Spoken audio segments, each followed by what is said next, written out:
Hello, and welcome to The Explainer. I am absolutely thrilled to have you here today.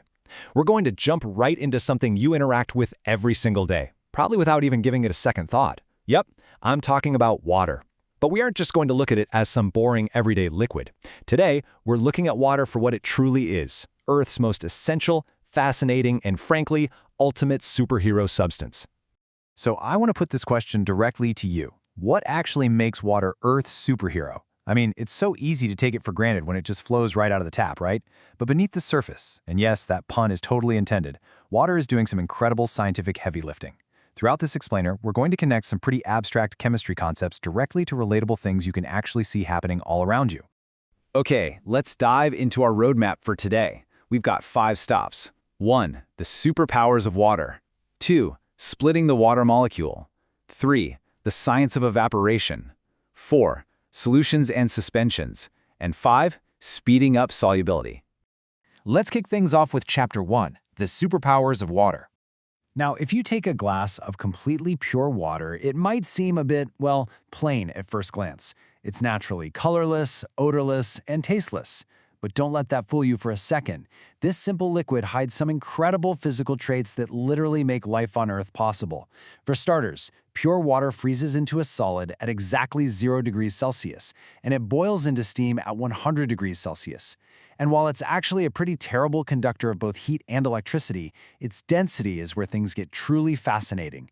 See, the density of water changes with temperature, and it uniquely peaks at exactly 4 degrees Celsius, giving it a maximum density of 1 gram per cubic centimeter. This little quirk is the exact reason why ice floats on top of liquid water. Have you ever seen an insect, like a daddy longlegs, just casually walking across the surface of a pond? How on earth does it do that? Well, it's due to high surface tension. That comes from something called cohesive force, which basically just means water molecules really like to stick to other water molecules at the surface. But that's not the whole story. There's also adhesive force, which is water's attraction to other surfaces. And when cohesive and adhesive forces team up, they create this amazing thing called capillary action. This is the exact phenomenon that allows water to be drawn all the way up from the roots to the leaves of massive trees through these microscopic tubes called xylem, working completely against gravity. It's like a microscopic elevator. Moving right along to Chapter 2, Splitting the Water Molecule. So water isn't just a single element, it's a compound. That means it's made up of 2 different elements that have chemically locked together. To actually prove this, scientists use a super cool process called electrolysis. By passing an electric current through water that has just a few drops of dilute acid mixed in, we can literally force the water compound to break apart into its base elements. The result is just incredible to see. Over at the positive electrode, which we call the anode, oxygen gas is released. And we know for sure it's oxygen because if you put a glowing wooden splinter near it, it'll ignite. Meanwhile, over at the negative electrode, the cathode, hydrogen gas is released. Test that with a burning splinter and you get a very distinct pop sound. But here's the real kicker. Look at the ratio. The volume of hydrogen produced is always exactly twice the volume of oxygen. 2 parts hydrogen, 1 part oxygen. Every single time. That specific 2-to-1 ratio is absolutely crucial because it perfectly translates into arguably the most famous chemical formula in the entire world, H2O. The H represents the hydrogen atom, the 2 tells us there are exactly 2 of them, and the O stands for the single oxygen atom. One molecule of water is always built precisely this way, no exceptions. Let's jump into Chapter 3, the science of evaporation.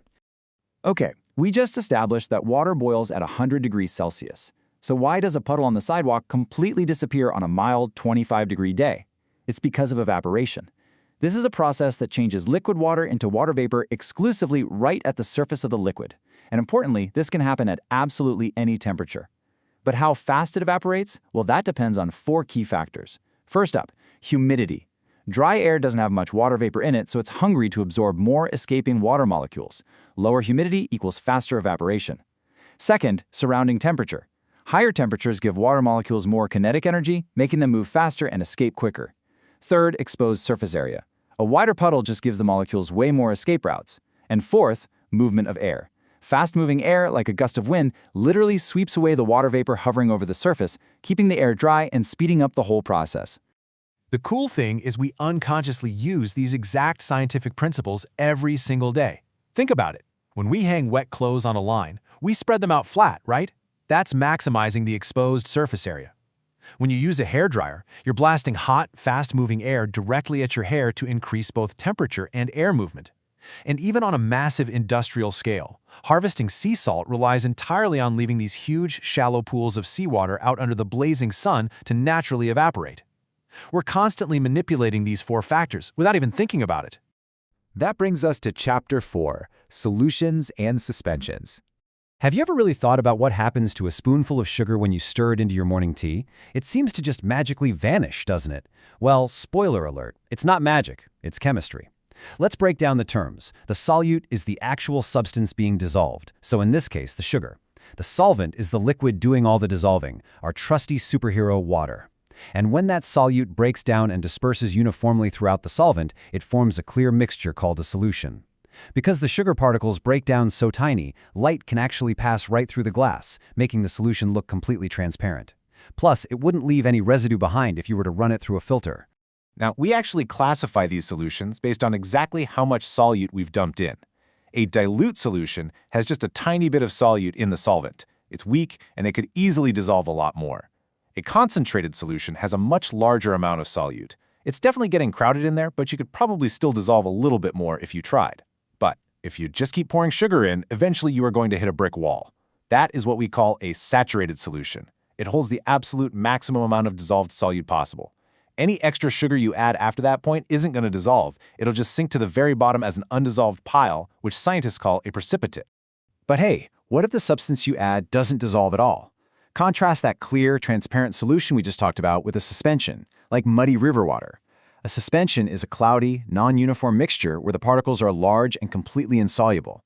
Because those particles are big and bulky, they block light from passing through. If you leave a suspension undisturbed on a counter, all those particles will eventually sink and settle at the bottom. And if you run it through a filter, you're going to get a thick residue left behind. But there's also a really fascinating middle ground here called colloids. Think of things like milk or mayonnaise. The particles in a colloid don't completely dissolve, but they are so microscopic that they stay suspended in the liquid indefinitely without ever settling out. And finally, Chapter 5, Speeding Up Solubility. Okay, so we know what a saturated solution is, right? But in chemistry, we measure it through solubility, which is defined as the maximum amount of a specific solute that can dissolve in exactly 100 milliliters of a solvent at a very specific temperature. So the big question is, how can we make our solutes dissolve faster?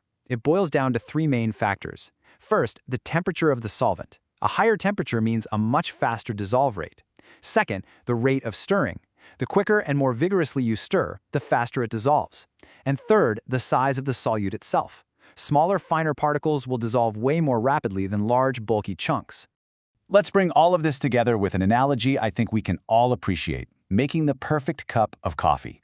We use the science of solubility every morning without even realizing it.